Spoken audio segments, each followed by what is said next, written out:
రాష్ట్రంలో స్థానిక సంస్థల ఎన్నికల్లో బీసీలకు 42% రిజర్వేషన్లు కల్పిస్తూ జారీ చేసిన జీవో 9పై స్టే విధిస్తూ హైకోర్టు ఈ నెల 9న జారీ చేసిన మధ్యంతర ఉత్తర్వులను సవాలు చేస్తూ రాష్ట్ర ప్రభుత్వం నిన్న సుప్రీంకోర్టులో స్పెషల్ లీవ్ పిటిషన్ ఎస్ఎల్పీ దాఖలు చేసింది.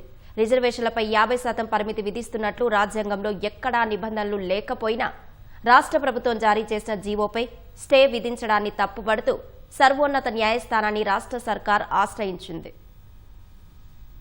బీసీలకు స్థానిక సంస్థల ఎన్నికల్లో 42% రిజర్వేషన్లపై రాష్ట్ర ప్రభుత్వం సడలని సంకల్పంతో ముందుకు వెళ్తుంది. జీవో 9పై స్టే విధిస్తూ హైకోర్టు ఈ నెల 9న జారీ చేసిన మధ్యంతర ఉత్తర్వులను సవాల్ చేస్తూ సుప్రీంకోర్టు మెట్లు తొక్కింది. రిజర్వేషన్లను 50%కి పరిమితం చేస్తూ రాజ్యాంగంలో ఎక్కడా పరిమితులు విధించలేదని, కేవలం సుప్రీంకోర్టు మాత్రమే దాన్నో మార్గదర్శక సూత్రంగా నిర్దేశించిందని పేర్కొంది. అయితే కొన్ని ప్రత్యేక సందర్భాల్లో అంతకు మించి రిజర్వేషన్లు కల్పించవచ్చని Indira Sawhney versus union of India, Janhit Abhiyan versus union of India కేసుల్లో సుప్రీంకోర్టు చెప్పిందని గుర్తు చేసింది. రిజర్వేషన్ల అమలు కోసం ట్రిపుల్ టెస్ట్ నిర్వహించాలని Vikas Kishan Rao Gawali versus state of Maharashtra కేసులో పేర్కొంది. తెలంగాణలో బీసీలకు 42% రిజర్వేషన్లు కల్పించే విషయంలో ఆ ఉత్తర్వులను రాష్ట్ర ప్రభుత్వం పాటించిందంది. స్థానిక సంస్థల ఎన్నికల్లో బీసీలకు ఎంత మేరకు రిజర్వేషన్లు కల్పించాలన్న అంశంపై సమగ్ర శాస్త్రీయ అధ్యయనం నిర్వహించామని తెలిపింది. సామాజిక, ఆర్థిక,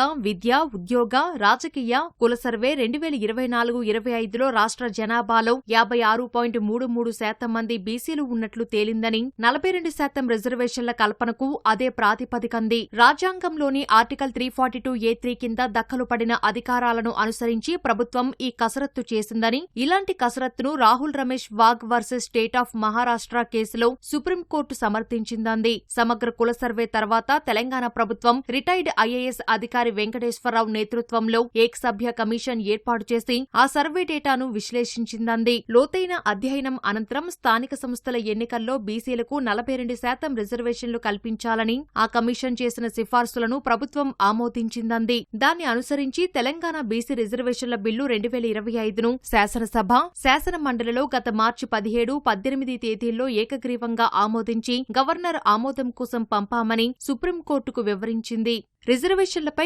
50% పరిమితి అన్నది కేవలం వివేకపూర్వకమైన నియమం తప్ప అదేమీ రాజ్యాంగపరమైనది కాదని, ప్రత్యేక క్షేత్రస్థాయి వాస్తవ పరిస్థితులు, స్పష్టమైన ఆధారాలు ఉన్నప్పుడు ఆ పరిమితికి మించి కేటాయించేందుకు అనుమతించవచ్చని ఇందిరా సాహ్ని తీర్పు పేరా 810లో 9 మంది సభ్యుల రాజ్యాంగ ధర్మాసనం తీర్పు ఇచ్చిందని సుప్రీంకోర్టు దృష్టికి రాష్ట్ర ప్రభుత్వం తెచ్చింది. 50% అనేది సాధారణ నియమం అయినప్పటికీ దేశంలో వైవిధ్యం, ప్రజల భిన్నత్వాన్ని దృష్టిలో ఉంచుకొని వారసత్వంగా వచ్చిన కొన్ని అసాధారణ పరిస్థితులను విస్మరించకూడదని, మారుమూల ప్రాంతాలు, పల్లెల్లో నివసించే ప్రజలు సాధారణ జనజీవన స్రవంతికి దూరంగా ఉంటారు. వారి పరిస్థితులను వేరుగా చూడాల్సిన అవసరం రావచ్చని సర్కారు పేర్కొంది. అటువంటి సందర్భాల్లో నియమాల్లో కొంత సడలింపు ఇవ్వాల్సిన అనివార్యత ఏర్పడవచ్చంది. అలాంటి సందర్భాల్లో అత్యంత అప్రమత్తతతో వ్యవహరించాలని, దాన్నో ప్రత్యేక కేసుగా పరిగణించాలని ఆ తీర్పులో కోర్టు చెప్పిందని, జనహిత్ అభియాన్ కేసు తీర్పులోని పేరా 172లోని అలాంటి అంశమే ఉందని గుర్తు చేసింది.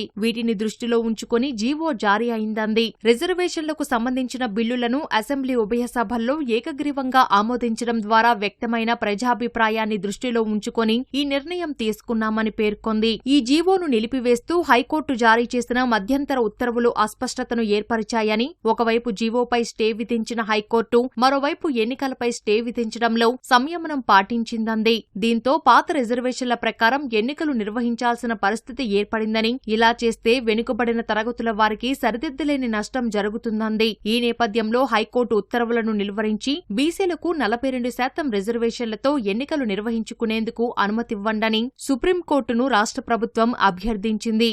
రాష్ట్ర శాసనసభ, శాసనమండలి మార్చి 17, 18 తేదీల్లో పాస్ చేసి పంపిన బీసీ రిజర్వేషన్ బిల్లులకు గవర్నర్ ఆమోదముద్ర వేయకుండా మార్చి 30న రాష్ట్రపతి ఆమోదం కోసం పంపారని సర్కారు పేర్కొంది.